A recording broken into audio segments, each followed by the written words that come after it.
Road, highways এই ডিভিশনের যিনি মন্ত্রী হয়েছেন, আল্লাহু আকবার, তিনি প্রথমেই বলে দিলেন যদি সমঝোতার ভিত্তিতে কোনো টাকা পয়সা নেওয়া হয় এটা চাঁদাবাজি হবে না। সমঝোতা কারে বলে রে ভাই, আগে এটা সংজ্ঞা দেন, যাতে আগে বুঝুক। এর মাধ্যমে তিনি চাঁদাবাজিকে হালাল করে দিলেন এবং রাষ্ট্রীয়করণ করে দিলেন, জাতীয়করণ করে দিলেন। যখন অভিযোগ উঠল যে ভাড়া বেশি নেওয়া হচ্ছে, তিনি বের হয়ে গেলেন। আগে থেকে শিখানো কিছু বলি 2-4 জন মানুষের কণ্ঠ শুনলেন, এরপরে মানুষকে শুনাই দিলেন না, ভাড়া কোথাও বেশি নেওয়া হচ্ছে না, বরঞ্চ নর্মাল ভাড়ার চেয়ে এখন কম নেওয়া হচ্ছে। বাস মালিকরা খুশি হয়ে তারা এখন কম নিচ্ছে। যাত্রীদেরকে যখন জিজ্ঞেস করা হলো, লাইভে এসে তারা বললেন যে আমি পঞ্চগড় যাব, 800 টাকা ভাড়া দিব, আমার কাছ থেকে 1400 টাকা নেওয়া হচ্ছে।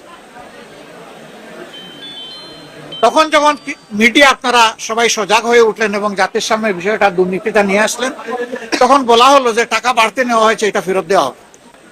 আরে শুধু টাকাই তো ছেড়েছে 52 লক্ষ লোক, আপনি টাকা ফেরত দিবেন কিভাবে?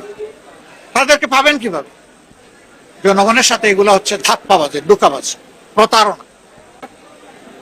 আমরা সরকারকে সাবধান করে দিচ্ছি। আপনারা বলতেছেন যে সুষ্ঠু নির্বাচন হয়েছে, আমরা এটা বলি না, আমাদের অন্য বক্তব্য আছে। কিন্তু আমরা নির্বাচনের ফলাফল মেনে নিয়েছি। আমাদের সমস্ত রিজার্ভেশন সত্ত্বেও আমরা বলেছি না চলুক, দেশটা অচল না হোক।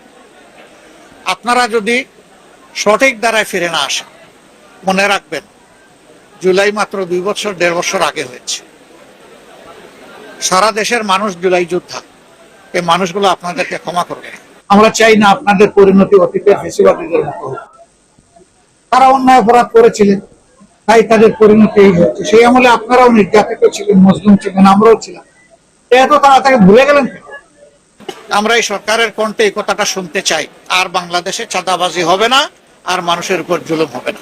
যদি সরকার এই দায়িত্ব পালন করেন, আমরা ঘোষণা দিয়েছি সরকারের গৃহীত প্রত্যেকটি ইতিবাচক কল্যাণকর পদক্ষেপ সমর্থন করব, সহযোগিতা করব।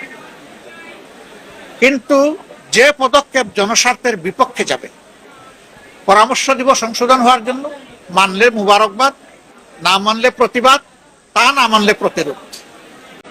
আমরা কিন্তু এখানে কোনো ছাড় দেব না।